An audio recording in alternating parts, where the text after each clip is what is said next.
PMC Hindi से जुड़े latest updates पाने के लिए हमें सोशल मीडिया पर फॉलो करें। आत्मयोगी भव यह पत्री जी की जो किताब है, यह मेरी बहुत फेवरेट किताब है, जिसमें ध्यान महाचक्र के बहुत से अनुभव डे वाइज पत्री जी ने जो है वह जो डे वाइज लेक्चर दिए हैं वह सब एक्सप्लेन किए हुए हैं। तो इसे मैंने बहुत बार पढ़ा है। वैसे बहुत सी किताबें पढ़ी है, लेकिन उसमें से आत्मयोगी भव यह मेरे बहुत दिल के करीब है।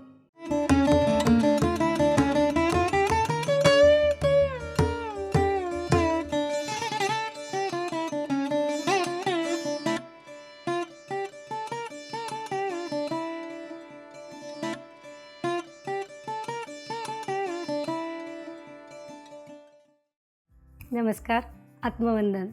मैं देवयानी देवेश नवगजे, नांदुरा, बुल्ढाना जिला, महाराष्ट्र से हूँ। पत्री जी के साथ मेरा सफ़र बहुत ही सुहाना और सुंदर है, तो आपके साथ आज मुझे मौका मिला है इसे शेयर करने का। सबसे पहले मैं आपको बताना चाहूँगी कि पत्री जी से जुड़ने से पहले की मेरी जर्नी। मैं 2013 से स्पिरिचुअलिटी में हूँ। इससे पहले और बहुत से फाउंडेशन जो है वह मैंने ज्वाइन किए थे, उनके साथ काम किया है और ध्यान भी किया है। लेकिन हर वक्त हमेशा मुझे बस एक ही चीज़ ऐसी लगी रहती थी कि अंदर से खुशी नहीं है। मतलब जो मिलना चाहिए, जैसे बहुत पहले आपसे शेयर करना चाहती हूँ कि जैसे लाइफ में जब बहुत पैसा नहीं था तो ऐसे लगता था मुझे कि चलो पैसे कमाते हैं, शायद इसमें खुशी होगी। फिर एक जुनून था और बहुत से पैसे भी कमाए, लेकिन बाद में इतना मज़ा नहीं आया। ऐसे लगता था कि नहीं, समथिंग इज़ मिसिंग। उसके बाद ऐसे सोचा कि चलो फ्रेंड सर्कल जो है उनके साथ एंजॉय करते हैं, तो वह भी होता था, प्लान होता था, पार्टीज़ होती थी, और जब तक वो सब चीज़ें थी तो अच्छा लगता था। और जैसे ही फ्रेंड्स अपने घर पर चले गए, 2-3 दिन बीत गए, उसके बाद फिर से वही चीज़ की समथिंग इज़ मिसिंग। तो कहीं आना जाना रहा, मतलब कि चलो टूर प्लान करते हैं, उसमें भी वही बातें मेरे साथ रिपीटेशन में होती थी कि जो चाहिए वह मज़ा मुझे नहीं आता था। तो ऐसे करते करते थोड़ा सा रुझान मेरा आध्यात्मिकता के पास हुआ कि शायद मेरे ही अंदर कुछ कमी है। तो मैंने खुद पर काम करना धीरे धीरे शुरू किया और मैं स्टेप बाय स्टेप अपना नेचर चेक करती थी। जैसे मेरे घर में सभी लोग बहुत कूल थे और मैं थोड़ी एग्रेसिव थी, तो मुझे ऐसे लगता था कि ऐसा इतना डिफरेंस क्यों है, ये लोग कैसे इतने कूल और इतने रिलैक्स रह सकते हैं और मैं क्यों ऐसी हूँ। तो मैं बार बार सोचती थी कि मैं समथिंग इज़ मिसिंग, मेरे ही अंदर कुछ गड़बड़ है। तो यह सब चीज़ें चलती रही। एक छोटा सा एग्जांपल, जैसे मैं टीचर हूँ प्रोफेशन से और मैं 11th और 12th की क्लास के बच्चों को पढ़ाती हूँ। तो मेरी हमेशा ऐसी जिद रहा करती थी कि हर बच्चे ने पढ़ना ही चाहिए, और अगर पेरेंट्स इतना पैसा लगा रहे हैं तो उन्होंने पढ़ाई करना ही चाहिए। मतलब मेरे पॉइंट ऑफ व्यू आप अगर देखोगे ना, तो किसी को फेल नहीं होना चाहिए और कम भी मार्क्स नहीं आना चाहिए। तो मैं ऑनेस्टली बताऊँ आपको, मैं बहुत स्ट्रिक्ट थी और किसी को इसे समझ कर नहीं लेती थी स्टूडेंट्स को कि उनकी दिक्कत क्या हो रही है। मतलब चाहिए, मतलब चाहिए। और क्लास में भी अगर बच्चे शोर करते थे तो मुझे ऐसा लगता था कि क्यों टाइम पास कर रहे हैं, कितना इम्पोर्टेंट इनका साल है, 11th-12th है, इन्होंने एक सेकंड भी वेस्ट नहीं करना चाहिए। और मैं उन्हें डांट देती थी और बाद में मुझे बहुत गिल्ट लगता था। ऐसे फील भी होता था कि शायद मैंने गलत किया है, मेरे अंदर से ही आता था, और लेकिन करेक्शन नहीं हो पा रहा था। मेरे हस्बैंड जो है वह भी प्रोफेसर है, लेकिन उनका नेचर ऐसा था कि वो इतने फ्रेंडली रहते थे उनके स्टूडेंट के साथ। तो फिर से मुझे आता था कि दोनों भी बंदे भगवान ने बनाए हैं। फिर मेरे अंदर क्या डालना भगवान भूल गया कि मैं नहीं बिहेव कर सकती। मेरे बच्चों के साथ का भी बिहेवियर जो है वह ऐसा ही होता था कि मैं बहुत स्ट्रिक्ट होती थी, मेरे हस्बैंड सॉफ्ट होते थे। तो मैं बहुत बार उन्हें कहती भी थी कि आप माँ हो मेरे बच्चों की और मैं पापा हूँ। तो ऐसे करते करते फिर कोविड आया, और कोविड आया तो यह तो मैं तो बहुत ही खुश हो गई, क्योंकि मैं देहात में रहती हूँ, मतलब रूरल एरिया में हूँ, और बहुत सी चीज़ें जो है वह मेरे एरिया में अवेलेबल नहीं थी कि जो कोर्सेज़ करते हैं देखते थे कि किस तरह सबकॉन्शियस माइंड की ट्रेनिंग है, इमोशनल फ्रीडम के कोर्सेस है। तो मैं हमेशा सोचा करती थी कि मैं कब करूँगी ये सब चीज़ें और मेरे लाइफ में कैसे आएगा। वैसे थोड़ा बहुत तो चल ही रहा था, लेकिन उन सब का इफ़ेक्ट है ना बहुत ही टेम्पररी था। मतलब जब तक मैं करती थी, उनके कांटेक्ट में रहती थी, तो मुझे ऐसा लगता था कि यह सब मैं सुधर गई हूँ या फिर मेरे अंदर सब आ गया है। लेकिन जैसे ही मैं सिचुएशन में आती थी, वही पुरानी रिएक्शन आ जाती थी और मैं ज़्यादा दुखी हो जाती थी कि जितना मैं करते जा रही हूँ तो सब रिवर्सल हो रहा है। तो ऐसे करते करते जब कोविड आया तो फिर यह तो बहुत ही बड़ा गिफ्ट मेरे लिए लेकर आया कि ज़ूम, ऑनलाइन सभी जो बड़े बड़े सिटीज़ में कोर्सेज़ थे, जो मैं हमेशा सोचा करती थी कि पता नहीं ये जन्म में मैं कर पाऊँगी या नहीं, तो सारे ही घर बैठे अवेलेबल हो गए और फिर विग्रसली काम शुरू हुआ।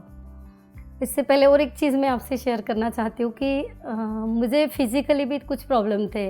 एक्चुअली मैं कोचिंग में हूँ, मतलब बच्चों को ट्यूशन पढ़ाती हूँ, तो मेरा जो गला है तो ये हमेशा दिक्कत देता था कि मैं 5 to 6 आवर्स बात करती थी और जब इवनिंग में मैं घर पर आती थी क्लासेस ख़त्म कर कर, तो मैं इतनी टायर्ड हो जाती थी कि मेरी एनर्जी पूरी ज़ीरो हो जाती थी और मेरी वॉइस जो है तो वह पूरी मेल वॉइस आती थी, एक आदमी के जैसी आवाज़ जो है वो आती थी। तो फिर उसके बाद मेरे हस्बैंड कहते थे आप किसी से बात ना करें, तो किसी से फ़ोन पर भी बात ना करें, खट्टा ना खाएं, जबकि मुझे खट्टा बहुत ज़्यादा खाना पसंद था।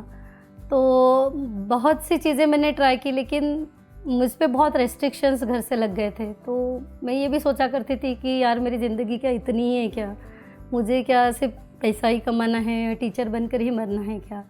और मुझे थोड़ा गलत लगता था अंदर से कि नहीं, मैं ऐसा नहीं मरना चाहती और बीमारी के साथ तो मैं मरना ही नहीं चाहती हूँ। तो इसलिए फिर और भी थोड़ा कुछ अंदर से विग्रसली कुछ उठने लगा कि नहीं, कुछ तो है।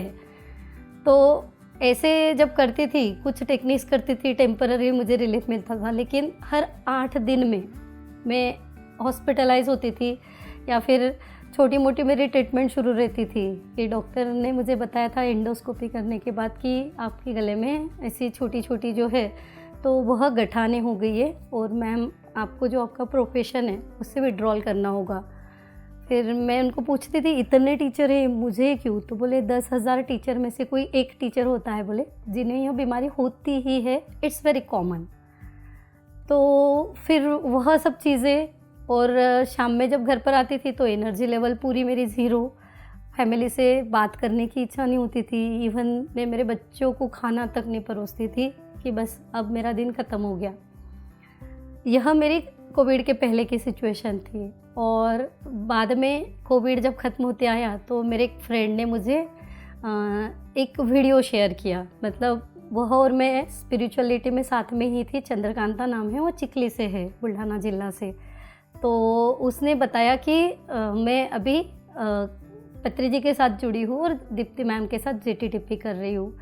और जब उसने मुझे वह शेयर किया और फर्स्ट टाइम मैंने श्रेयांश डागा सर का आनापानासती ध्यान जब किया तो पहले बार में ही मुझे इतने आंसू आए और समझ में नहीं आ रहा था कि ये हो क्या रहा है। तो ऐसे ही लगा कि यस, शायद ये चीज़ वही है जो मैं ढूंढ रही थी। मेडिटेशन करती थी मैं आनापानासती ध्यान श्रेयांश सर का वीडियो के साथ। उसके बाद मैंने PMC जो है PMC हिंदी से सब्सक्राइब किया और उसमें आत्मा की यात्रा और ध्यान के चमत्कार यह सुनना शुरू किया। और पहले जब मैंने सुनना शुरू किया तो कुछ दिनों के लिए मुझे लगा हाउ इज़ इट पॉसिबल, कैसे हो सकता है।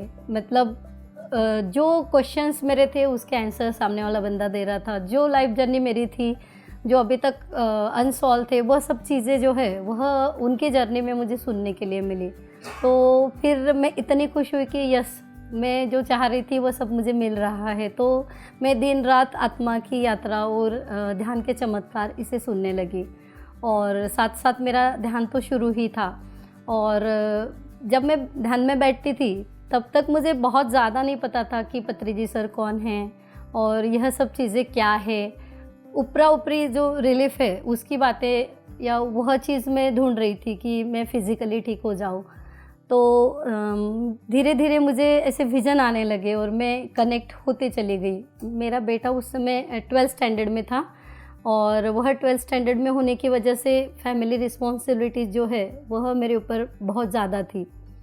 तो ऐसे एक बार मैं ध्यान कर रही थी और जब मैं ध्यान में बैठी तो मुझे इतने ज़्यादा विज़न आए, इतनी एनर्जी फील हुई, तो तब मुझे फ़र्स्ट टाइम ऐसे लगा कि यार यही मेरी ज़िंदगी है और बस मुझे यही करना है। और यहाँ तक कि मैंने सोच लिया कि अब मुझे क्लासेस वगैरह जो कोचिंग में पढ़ा रही थी यह नहीं पढ़ाना है। और फिर मुझे ऐसे लगा कि मैं वह सब चीज़ें छोड़ दूँ और इसी के पीछे लग जाऊँ। लेकिन सेकेंड टाइम जब मैं थोड़ी देर के बाद और ध्यान में बैठी तो फिर मुझे डायरेक्टली जिसे मैं मानती हूँ, जैसे जगन्नाथ जी को मैं बहुत ज़्यादा मानती हूँ, तो डायरेक्टली उनके साथ कनेक्शन हुआ। और तब मुझे ऐसा ध्यान में पता चला कि तुम अभी 2 महीने रुक जाओ। अप्रैल की बात है ये, कि तुम 2 महीने अभी रुक जाओ और तुम जब जगन्नाथपुरी आओगे तो तब तुम्हें तुम्हारे सारे क्वेश्चंस के आंसर मिल जाएंगे कि आगे तुम्हें करना क्या है। अभी जैसे तुम्हारी ज़िंदगी शुरू है वैसे ही चलने दो और घर पर ही ध्यान करो। तो मैं रुक गई। मेरे बेटे की एग्ज़ाम थी जुलाई में और जैसा ही उसका एग्ज़ाम ख़त्म हुआ तो जून जुलाई की बात है, तो हम जगन्नाथ जी गए। और जब जगन्नाथ जी गए तो उधर से आते आते मुझे उसी दिन लिंक मिला। दीप्ति मैम का JTTP शुरू होने वाला था और उस JTTP का लिंक मिला और JTTP मैंने ज्वाइन कर लिया। और वह वही दिन था कि जिस दिन पत्री जी ने बॉडी पैकेट किया था। और मैडम ने यह भी शेयर किया था कि मैं यहीं हूँ करताल में। आज भी मैं आपसे करताल से ही बात कर रही हूँ। तो यहीं पत्री जी सर के जहाँ बॉडी सर की रखी हुई थी, फिज़िकल बॉडी, मैडम उसकी साइड से ही वह क्लास ले रही थी। और फिर इतनी अनोखी चीज़ें थी और इतनी अनोखी बातें थी। वह सब मैडम जैसे जैसे कह रही थी वैसे वैसे आगे बढ़ रहे थे। पहले मुझे चक्रास, ये सब चीज़ें बहुत डर लगता था कि ये क्या है, कैसे होगा। लेकिन धीरे धीरे जिस तरह से PMC के साथ, मैम के साथ आगे बढ़ते गए, हर चीज़ जो है वह क्लियर होती गई। और सबसे मज़े की बात तो यह है कि जितना भी मैं PMC से जुड़ने के पहले वर्क करती थी, मेरा रिवर्सल होता था। मतलब मैं काम तो करती थी लेकिन जैसे सिचुएशन में जाती थी वही पुराना रिएक्शन लौट आता था। और जब मैं JTTP किया तो बहुत अद्भुत अनुभव जो है, एस्ट्रल ट्रैवल, उसके बाद एस्ट्रल हीलिंग, एस्ट्रल सर्जरी, इन सब का अनुभव करना हुआ। तो धीरे धीरे ऐसा देखना हुआ कि नेचर जो है वह अपने आप बदल रहा है। और जिस चीज़ के बारे में आपसे बात की थी कि मेरा थ्रोट जो है वह काफ़ी ये हो गया था, मतलब इन्फेक्टेड रहता था। तो आनापानासती करने के बाद, पत्री जी से जुड़ने के बाद धीरे धीरे वह पूरा हील होते गया। और जिस समय मैंने सेट विस्टम किया था सूरत में, तो उसमें तो इतनी ज़बरदस्त एस्ट्रल सर्जरी हुई कि मेरा मुंह तो ऐसा खुला था और मुझे लिटरली फील हो रहा था कि मास्टर्स मुझे दूसरे जगह पर लेकर गए और वहाँ पर जो है मेरी गले की सर्जरी हुई है। और उसमें से बहुत सी ऐसी गंदगी, बहुत सी चीज़ें जो है वह मेरी निकल चुकी है। और मैं देखती थी कि बाद में जब मैं खट्टा खा रही हूँ तो मुझे उसकी तकलीफ़ नहीं हो रही है। और बात कर रही हूँ तो मेरा वॉइस टोन जो है वह चेंज नहीं हो रहा है। और मैं धीरे धीरे बहुत खुश होने लग गई थी। और सबसे बड़ी चीज़ जो है, मैंने बहुत से मेरे रॉन्ग बिलीफ जो है वह पाल कर रखे थे। और जैसे जैसे यात्रा आगे बढ़ती गई ध्यान की, तो पूरे जो बिलीफ्स है वह मेरे निकलते चले गए। एक बिलीफ जो ऐसा था कि एलर्जी रहती है, तो PMC में आने के बाद, सब चीज़ें स्वाध्याय करने के बाद, सज्जन सांगत्य के बाद मुझे पता चला कि एलर्जी नाम की कोई चीज़ रहती नहीं। एलर्जी क्या, बीमारी ही कुछ रहती नहीं। क्योंकि ये जो सब चीज़ें हैं यह हमारी मेंटल बॉडी या इमोशनल बॉडी उसे किस तरह स्ट्रॉन्गली पकड़ कर रखती है और वह मैनिफेस्ट होते रहता है। तो मुझे बहुत खुशी आप लोगों को बताते हुए कि पिछले 2 साल हो गए मैंने एक भी मेडिसिन नहीं खाई। जब मैं हफ्ते में खाती थी, मतलब मैं एक छींकती भी थी तो मेरा पूरा घर अलर्ट हो जाता था कि अब मम्मा बीमार होने वाली है, अभी 2-3 दिन ऐसे ही रहेगा। तो पिछले 2 साल से मैंने काफ़ी खट्टा भी खाया है, मतलब एनी टाइम कुछ भी करती हूँ मैं, उसके बाद बात भी करती हूँ, दिल खोल कर बातें करती हूँ, फिर भी मेरे गले में बिल्कुल भी दर्द नहीं है। मेरी गठाने जो थी गले में वह ठीक हो चुकी है। उसके बाद मेरे नेचर में भी काफ़ी नहीं 360 डिग्री से परिवर्तन आया है। और जिन बच्चों को मैं डांटती थी तो अभी मैं उनको उनके इमोशनल लेवल पर जाकर समझने लग गई हूँ कि क्या होता है, और उनसे एक कनेक्शन मुझे फील होता है। तो अभी मेरी वो जो जीत थी कि हर एक ने पढ़ना चाहिए, अब मेरे क्लास के बच्चे पहले से भी अच्छा पढ़ते हैं, लेकिन वह देवयानी या वह स्ट्रिक्ट टीचर अब नहीं रही कि जो पहले थी और उन्हें बिल्कुल भी समझती नहीं थी। ज़िंदगी को लेकर बहुत सी शिकायतें मेरी थी, तो वह भी धीरे धीरे जो है वह पूरी कम होते चली गई। एक बहुत अच्छा एक एक्सपीरियंस रिसेंटली जो मेरे साथ हुआ है, मैं आप लोगों से शेयर करना चाहती हूँ कि मैं अभी रिसेंटली उत्तराखंड गई थी बाबा जी के बाबा जी के साथ मेरा जो कनेक्शन है वह कॉस्मिक वैली में फ़र्स्ट टाइम हुआ था, जब मैं डॉमेट्री की इनॉग्रेशन के लिए मैम के साथ, दीप्ति माँ के साथ वहाँ पर आई थी। तो वहाँ पर हम बाबा जी के उसमें मॉर्निंग 2 आवर्स मेडिटेशन करते थे वहाँ पर ही बैठकर। तो वहाँ फ़र्स्ट टाइम मुझे इतना फील हुआ था कि बाबा जी ने लिटरली मेरे पूरे बॉडी में जो इनर लाइनिंग है सेल की उसे रिप्लेस करके छोटे बाबा जी सेल्स बोल के सारे डिपॉजिट हो गए थे। उसके बाद वहीं पर एक मदर शेख मत जो है उनका एक स्टैचू है, तो मदर शेख मत जो है तो उनके हार्ट से मुझे ऐसा फील होता था कि मुझे मास्टर्स अंदर बुला रहे हैं। और उसके बाद मुझे पत्री जी सर और बुद्धा जी, जीसस और मोहम्मद, ये सब एक साथ राउंड टेबल पर बैठे हुए नज़र आते थे। और सर पत्री जी सर मुझे हमेशा पेपर बताते थे, तो मैं पूछती थी ये पेपर क्या है, तो बोलिए आपका अगला प्लान है। तो जब मैं फ़र्स्ट टाइम कॉस्मिक वैली गई थी 2022 में, वहाँ से आने के बाद मैंने ध्यान का प्रचार प्रसार शुरू किया। स्कूल्स में मेरे गांव के जाकर, कॉलेजेस में जाकर मैंने ध्यान सिखाना, घर घर जाकर ध्यान सिखाना शुरू किया। तो हर बार मुझे बताते थे कि ये आपका अगला प्लान है कि अभी आपको इधर जाना है और ध्यान सिखाना है। मेरे गांव में मैंने काफ़ी जगह ध्यान सिखाया है। कई मंदिर मुझे फ्री ऑफ कॉस्ट मिले हैं कि मैडम आप यहाँ आइए और यहाँ पर आप ध्यान कंटिन्यू कीजिए। तो इस तरह मैं ध्यान की यात्रा में जो है वह आगे बढ़ी। जब हम उत्तराखंड गए, बाबा जी के उस गए, तो सबसे पहले मैंने सुना था कि वहाँ पर बाबा जी हमें रिसीव करने आते भैरव के रूप में। तो पहले मुझे ऐसे लगता था कि हमें भी आएंगे क्या। तो जब वहाँ पहुँचे ना तो सचमुच हमारे सामने एक ब्लैक कलर का डॉगी, जिसे वहाँ भैरव कहते हैं, तो वह आया और इस तरह दौड़ते हुए आया कि मैं कब से तुम्हारी राह देख रहा था, तुम लोग सब आ गए। हम 40 लोग थे। और फिर धीरे धीरे हम ऊपर गए, और जब हम केव्स के पास पहुँचे, ऊपर बैठे, तो वह केव्स में जब बैठकर हमने मेडिटेशन किया तो लिटरली ऐसा फील हुआ कि जैसे मेरे बॉडी से कुछ निकाल रहे हैं। तो लाइक डिलीवरी टाइप मुझे फीलिंग आई वहाँ पर। और बाबा जी और पत्री जी दोनों भी मेरे साथ में ही थे। तो मैंने पूछा कि ये क्या कर रहे हैं, तो बोले ये हमारा पार्सल था और इसका नाम योगदा है, योगदा, और हमने ही ये आपको संभालने के लिए दिया था। तो मैंने बोला कब दिया था, तो लास्ट मई में 25 मई को मैं करताल आई थी, अकेली ही आई थी। बहुत धूप काला था, समर शुरू था और मेरे साथ कोई भी नहीं था। मैं 6 दिन यहाँ रह कर गई। जैसे समर वैकेशन था और पता नहीं कहीं कर भी टिकट नहीं मिले थे मेरे हस्बैंड को। हम समर में घूमने जाते हैं, तो मैंने कहा था कि मुझे करताल जाना है और अकेले ही मैं करताल आ गई थी। उससे पहले कभी मैंने अकेले सफ़र नहीं किया था, कुछ नहीं, फिर भी इतने सेफली मुझे एंजल्स, बाबा जी और पत्री जी यहाँ तक लेकर आए। और मैं 10-10 घंटे मैंने यहाँ आकर मेडिटेशन किया था, समाधि पर किया, पिरामिड में किया। तो फिर मुझे वहाँ बताया बाबा जी के उसमें कि जब आपको तब बुलाया था तभी हमने हमारा ये पार्सल जो है ना वो आपके पास रखा था, और अभी हमने हमारा पार्सल जो है वो ले लिया। वो होने के बाद मैं जब वहाँ से फिर से नीचे लौटी, तो नीचे जो है वह एक ऐसा एक विज़िटर्स के लिए एक स्पॉट बना हुआ है जहाँ विज़िटर रेस्ट करते हैं।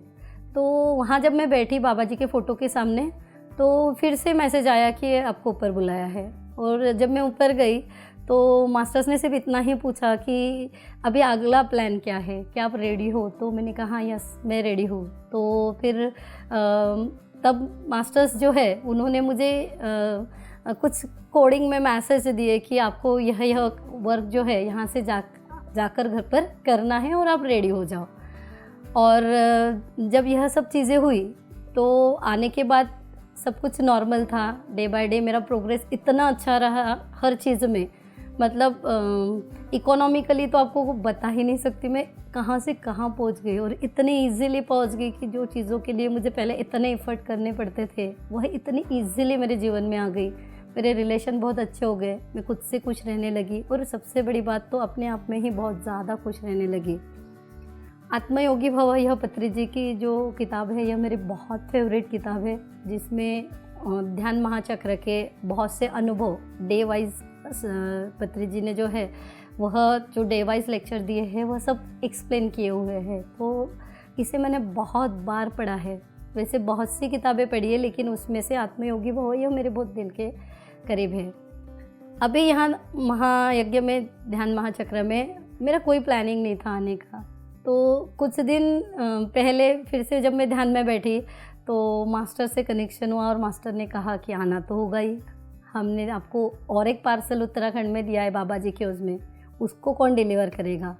तो पता नहीं फिर से टिकट जो है अपने आप मैनेज हो गए, हस्बैंड भी मान गए। और सबसे खुशी की बात आपके बार मेरा भाई और मेरा बेटा वह भी जो है वह ध्यान के लिए मेरे साथ यहाँ पर आए हैं। पहले जैसे जैसे मैं ध्यान करती थी कभी मेरी फैमिली बोलती थी आप पहले आपका नेचर बहुत अच्छा था, अब आप ज़्यादा चिड़चिड़े हो गए हो, ज़्यादा ऐसे हो गए हो, लेकिन फिर भी मैं करती रही। और मेरा बेटा घर पर था, MBBS की प्रिपरेशन कर रहा था, तो मैं उन्हें कहती थी कि चलो मैं ध्यान सिखाती हूँ। तो जब वो कहता था कि नहीं हमें जीवन में इसकी ज़रूरत नहीं, और वो मुझे भी कहते थे कि मम्मा आपका कोई उम्र नहीं है ध्यान करने का, और उन्हें डर भी लगता था कि आप संन्यास ले लोगे। तो वह मुझे हमेशा बोलते थे कि यार ज़िंदगी जियो ना, क्या कर रहे हो, किसके पीछे भाग रहे हो। तो फिर मैं सुनती थी और अंदर से जो लव एनर्जी सेंड करना है, जो हमें करना है, वह मैं कंटिन्यू शुरू रखती थी। पत्री जी सर हमेशा खाने के लिए बहुत ज़्यादा इम्पोर्टेंस देते थे कि जो वाइब्रेशन से फैमिली को, तो वह हमें फूड के थ्रू पास करना है, वह मेरा निरंतरता से चलता था। जब मेरे बेटे का MBBS में नंबर लगा तो विदिन 8 डेज़ मेरा बेटा सैटरडे संडे रिटर्न आया, कहकर गया था कि मैं अभी नहीं होगा 6-8 महीने, मैं बहुत घर पर रह कर पक चुका हूँ। और जैसे ही आए मैंने पूछा यार अभी तो गए थे कैसे आ गए, तो बोले मैं ध्यान सीखने आया हूँ। तो उस दिन मैं बहुत खुश हुई कि ध्यान सीखने आया है। फिर उसे ध्यान सिखाया, और बाद में वहाँ कभी कभार करता था कि जब उसकी स्ट्रेस लेवल बढ़ गई, कुछ बढ़ गया तो, लेकिन अभी वह निरंतरता से ध्यान करता है। तो यह बहुत मेरे लिए खुशी की बात है कि धीरे धीरे जो है वह फैमिली जो है वह ध्यान में आ रही है। मृत्यु का जो डर है वह पूरी तरह से समाप्त हो गया है। पत्री जी सर से जुड़ने के बाद सबसे बड़ी बात यह ख्याल में आई कि मैं बहुत अज्ञानी हूँ, मेरे आजू बाजू के लोग भी बहुत अज्ञानी हैं, और अभी तक जो मैंने नॉलेज लिया है वह सही नहीं है। मतलब सब तरफ अज्ञानी है यह चीज़ें, क्योंकि जो दुनिया की तरफ मैं बढ़ रही थी या अभी बढ़ रही हूँ यह बहुत अलग है। और अभी हमें इस चीज़ के बारे में खुलकर बात करनी ही चाहिए। और सर के तो जितने धन्यवाद करें उतने कम ही हैं कि सर इतने निडरता के साथ जग के सामने सर ने यह सब सत्य रखा है और यह सत्य फैलाया भी है। तो आज मृत्यु क्या है, उसके बाद जीवन क्या है, यह मैं बहुत अच्छी से, मतलब यह सर कहते कि जैसे ध्यान करने से आपको ज्ञान मिलता है और ज्ञान मिलने से ही आपकी प्रगति होती है। तो यह सत्य भी मैंने ध्यान कर कर ही जाना कि मुझे ज्ञान मिला कि मृत्यु जो है यह सिर्फ फिजिकल बॉडी का मृत्यु है। तो यह बहुत खूबसूरत चीज़ जो है वह ख्याल में आई। मतलब रियल लव क्या है और अटैचमेंट क्या है, यह चीज़ें भी बहुत सुंदरता से आने के बाद ही क्लियर हुई। अदरवाइज़ बहुत सी चीज़ें जो है वह ऐसे ही फॉलो हो रही थी जिसके रीज़न मेरे माँ पापा को, मेरे सास ससुर को भी नहीं पता होते थे। मेरी एक आदत होती थी, मैं हर क्वेश्चन के लिए फैमिली के सामने रखती थी क्यों। अगर कोई रिचुअल्स भी करना है तो उनको मैं पूछती थी क्यों करना है, लेकिन कभी भी आंसर्स नहीं मिलते थे। वह मुझे कहते थे कि हमारे माँ पापा ने किया, हमारे सास ससुर ने किया तो हमने किया, तुम भी कर लो, तुम बड़े क्वेश्चन करते हो। लेकिन फिर मुझे अंदर से नहीं आता था कि करना चाहिए, लेकिन फिर भी ज़बरदस्ती मैं उसे फॉलो करती थी। लेकिन मैं खुश इतनी हूँ कि उन सब क्यों जो था व्हाई, उसके आंसर्स मुझे जो है वह पीएमसी के साथ जुड़ने के बाद, पत्रिजी सर के साथ जुड़ने के बाद मिल गए। और जो सर कहते हैं कि आप स्पिरिचुअल साइंटिस्ट बनो, तो यह चीज़ मुझे सर की बहुत ज़्यादा पसंद आती है कि हम स्पिरिचुअल साइंटिस्ट बन गए हैं। और एक चीज़ की कोई वेश नहीं, मतलब कोई आप गेटअप मत बनाओ, आप खुद ही खुद के जो है वह गुरु भी है, आप खुद ही भगवान हैं। अपनी सांसों को फॉलो करो, उसके बाद किसी को ज़बरदस्ती नहीं करना है। जैसे इतने सालों से मैं कोई ऑर्गेनाइजेशन के साथ जुड़ी थी, लेकिन अंदर से कभी आता ही नहीं था कि प्रचार प्रसार करूं। और दूसरी बात कि मैंने सुना था कि दुनिया की सर्वोच्चतम चीज़ें जो है वो फ्री ऑफ कॉस्ट है। जैसे हमें हवा इतनी मूल्यवान है, फ्री मिलती है, पानी फ्री मिलता है। तो बहुत बार मैं सोचती थी कि यार स्पिरिचुअलिटी ध्यान के लिए लोग पैसे क्यों लेते हैं, कोई कोर्सेस कराना है तो पैसे क्यों लेते हैं। लेकिन जब मैं पीएमसी के साथ जुड़ी और पत्रिजी सर के साथ जुड़ी तो यह आना पाना सती जो जिसके लिए यहाँ बिल्कुल भी पैसे नहीं लेते थे, तो अपने आप ही अंदर से आया कि जो चीज़ मुझे मिली है तो उसका खुलकर प्रचार और प्रसार करूँ। तो इसलिए फिर मैं जिसे भी मिलती हूँ तो उनके दुख के साथ मुझे अटैचमेंट नहीं होती है, और सच्चा उनको रास्ता कैसे दिखाऊँ ये मेरे मन में आ जाता है, और मैं लोगों को वह चीज़ें बताती हूँ और लोग उसे बहुत ईजीली कन्विंस हो जाते हैं।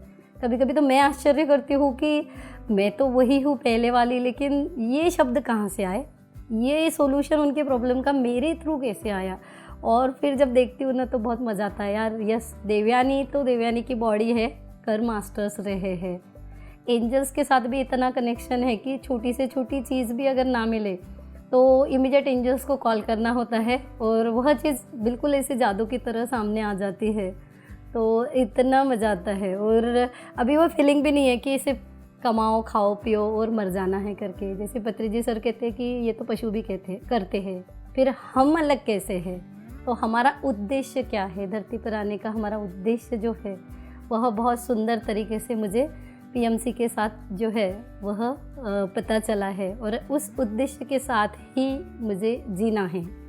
मेरे गांव में मैंने एक छोटा सा सेंटर जो है वह क्रिएट किया है। वहाँ पर कुछ 2x2 के पिरामिड्स रखे हैं, और पिरामिड कैप के साथ मैं घर घर जाकर जो भी मुझे बुलाता है, सेवा का मौका देता है, उनके यहाँ जाकर ध्यान सिखाती हूँ।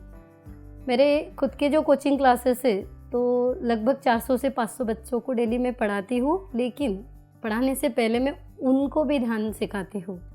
और मज़े की बात तो यह है कि बच्चे मुझे खुद होकर बताते हैं कि हम पहले मैम हर 10 मिनट से मोबाइल देखते थे, लेकिन जब से आपने जो ध्यान सिखाया यह जब हम कर रहे हैं तो हम 2 घंटे तक पढ़ सकते हैं, हम मोबाइल नहीं देखते।